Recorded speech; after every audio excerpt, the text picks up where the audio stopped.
स्वागत है मित्रों आप सबका। तो फिर कहानी को आगे बढ़ाते हुए अब कहानी शुरू होती है फ्लैशबैक से, जहाँ देखते हैं उस प्लेस को जहाँ बैरियर के अंदर डोडो, जूनियर चैन और तैन की बाकी 4 दोस्त थे डोडो को प्रोटेक्ट करने के लिए। और उन लोगों के बैरियर के बाहर कुछ जंगली राक्षसी भेड़िया ने हमला कर दिया। हम डोडो को देखते हैं जो सो रहा है और जूनियर चैन ने डोडो को कस के पकड़ रखा है। जूनियर चैन बताता है कि ऐसे जंगली राक्षसी भेड़िया लोगों के ऊपर वे हमला नहीं करते, तो मुझे लगता है कि कोई इन जंगली राक्षसी भेड़िए को अपनी बश में करके हमारे ऊपर हमला करवा रहा है। तब तैन की बाकी 4 दोस्त अपनी जादू से उन जंगली भेड़िए को बैरियर से दूर करने की कोशिश कर रहे थे, पर वो जंगली राक्षसी भेड़िया बहुत ही आक्रामक हो चुके थे और बैरियर को तोड़ने की कोशिश किए जा रहे थे। तब हंटर वाली लड़की कहती है कि मुझे एक स्मेल आ रहा है, क्या बाकियों को भी आ रहा है? तब पंखों वाला आदमी बैरियर के नजदीक जाकर वो सुनने लगता है और कहता है कि किसी ने हमारे बैरियर के आसपास एक खुशबू फैला दिया है और इस खुशबू के कारण ही ये जंगली राक्षसी भेड़िया इतना आक्रामक हो चुके हैं। तब ये लोबिंदी वाला आदमी देख लेता है कि एक बुढ़ा दूर खड़ा होकर अपनी शक्तियों से उन जंगली राक्षसी भेड़िए को अपने बश में करके उन लोगों के ऊपर हमला करवा रहा था। ये लोबिंदी वाला आदमी बाकियों से कहता है कि मैंने देख लिया है कि हमारे ऊपर हमला कौन कर रहा है, तो तुम लोग इधर ही रुको, मैं उसे जाकर संभाल कर आता हूँ। तब पंखों वाला आदमी कहता है कि सावधानी से जाना।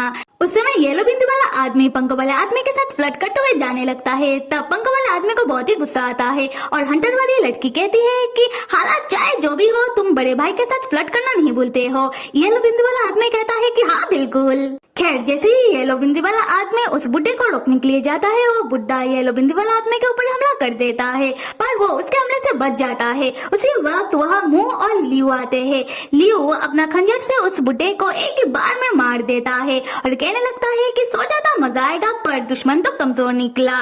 वो बुढ़ा मरते मरते कहने लगता है कि उसका मरना जाया नहीं जाएगा, बहुत जल्दी ही राक्षसी दुनिया को अपना सम्मान और अधिकार वापस मिल जाएगा। ये सुनकर येलो बिंदी वाला आदमी सोच में पड़ जाता है कि ये बुड्ढा ऐसा क्यों कह रहा है।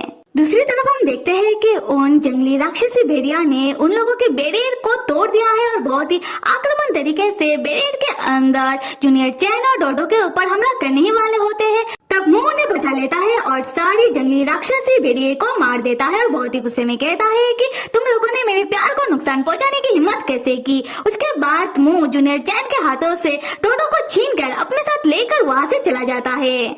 अब आते हैं प्रेजेंट में, जहाँ हम टैन को देखते हैं जो गुस्से से आग बबूला हुए जा रहा था और बाजिन से कह रहा था कि उस मुंह का इतना हिम्मत कि उसने मेरे बेटे डोडो का अपहरण कर लिया, ऊपर से वो मुझसे आइस माउंटेन लोटस का मांग कर रहा है डोडो के बदले।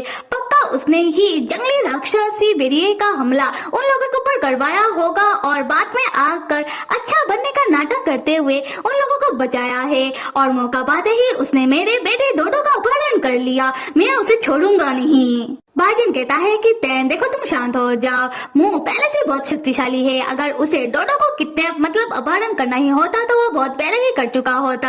ये सब करने के लिए उसे इतना बेकार ट्रिक यूज करने की जरूरत नहीं था। ये सुनकर तैन को और गुस्सा आता है और तैन कहता है कि बाजिन क्या तुम्हारा दिमाग तो सही है, तुम उस मुंह का साइड क्यों ले रहे हो।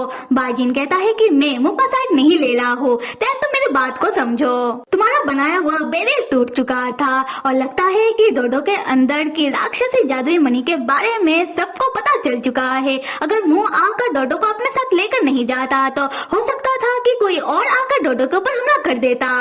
ये सुनकर तैन गुस्से में और आग बबूला होकर कहता है कि पागल आदमी, मुंह ने डोडो का अपहरण इसलिए किया क्योंकि उसे मुझसे आइस माउंटेन लोटस चाहिए और बाजिन मुझे लगा था कि तुमने डोडो को अपना लिया है, पर लगता है कि तुम डोडो को अभी तक अपना नहीं पाए हो। कहीं ऐसा इसलिए तो नहीं कि तुम्हें लगता है कि डोडो तुम्हारे कारण नहीं बल्कि जिन के कारण पैदा हुआ है। उसके बाद तैन गुस्से में जाने लगता है। बाजिन को तैन की बातों से बुरा तो लगता है, पर वो फिर भी तैन को रोकने की कोशिश करता है।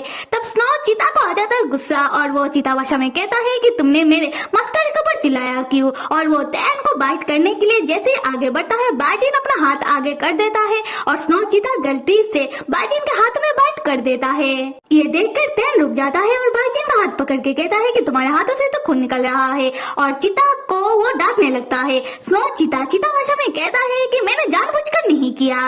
बाजिन कहता है कि तैन तुम मेरी बात सुनो, देखो मैं ठीक हूँ और मैंने यहाँ आने से पहले डोडो के आसपास एक बेरियर लगाया है, जिससे अगर कोई डोडो को नुकसान पहुँचाने की कोशिश करेगा तो मुझे पता चल जाएगा और वो बेरियर डोडो को प्रोटेक्ट करेगा और उस बेरियर से हम डोडो का पता भी लगा सकते हैं। तब तैन को बहुत ही बुरा लगने लगता है और तैन कहता है कि बाजिन तुम मुझे माफ कर दो, मैंने बिना कुछ सोचे समझे तुम्हें इतना कुछ सुना दिया, तुमने ये बात मुझे पहले क्यों नहीं कहा। देखो मैंने डोडो को ऑलमोस्ट पहले खो ही दिया था, तो मैं डोडो को खोना नहीं चाहता। बाजिन तब तैन को प्यार से पकड़ के कहने लगता है कि मैं समझ सकता हूँ, मैं भी तो डोडो का पप्पा हूँ और अगर मुझे ये डबल पर्सनैलिटी वाला प्रॉब्लम नहीं होता तो मैं तुम्हें और डोडो को बहुत पहले ही अपने पास रख लेता और तुम लोगों को इतना कुछ सहना नहीं पड़ता। और मनी मन कहता है कि मैं मेरे तैन और मेरे बेटे डोडो को किसी भी हाल पर प्रोटेक्ट करूंगा।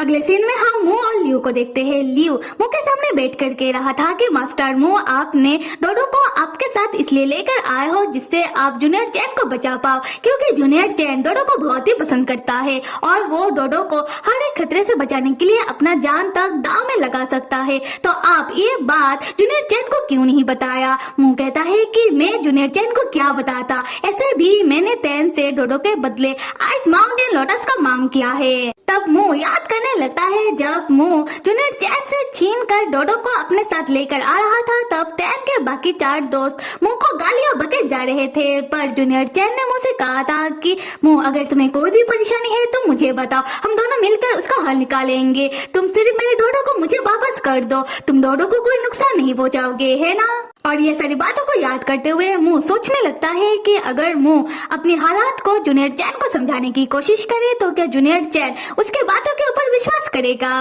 उसके बाद मू लियो से पूछता है कि बाहर की दुनिया का हालत कैसा है। लियो बताता है कि तैन और बाजिन जादुई द्वार के अंदर चले गए थे, पर कुछ ही देर के बाद वो दोनों बाहर भी निकल आए और तैन और बाजिन का बेटा है डोडो और वो दोनों अपने बेटे के लिए कुछ भी कर सकते हैं। तो मुझे लगता है कि तैन और बाजिन आइस माउंटेन लोटस को लेकर किसी भी वक्त आपके पास आते ही होंगे।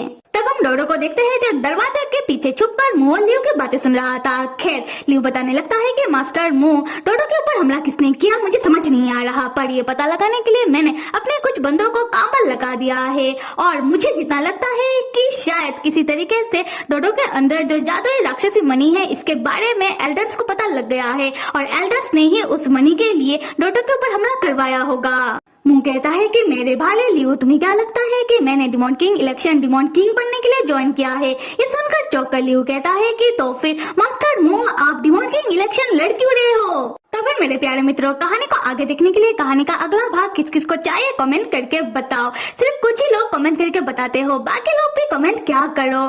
खैर till then stay with me and see you.